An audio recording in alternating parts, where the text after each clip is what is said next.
বাচ্চারা বয়রা অন্ধ হয়ে গেছে, তোরা ওকে সাহায্য করিস। ভেঙ্গি তুই এসে বয়রাকে নিয়ে যা। এই জানিস, আমার মনে হয় বয়রা অন্ধ হয়নি, ও নাটক করছে। না রে ভেঙ্গি, সত্যি মনে হয় বয়রা অন্ধ হয়ে গেছে। তোদের বিশ্বাস হচ্ছে না তো আমি এখনই ওর না পড়ার বাহানাটা তোদেরকে দেখাচ্ছি। ভেঙ্গি এবার তো বিশ্বাস কর। না, এইবার আমাকেই কিছু একটা করতে হবে। এই তোরা চল আমার সঙ্গে। আরে এতগুলো টাকা, আর আশেপাশে তো কেউ নেই।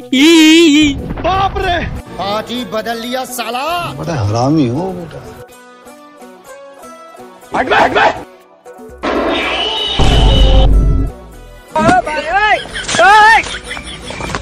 मुझे अपने घर जाना है। बांगड़ू खतरनाक लोग हैं।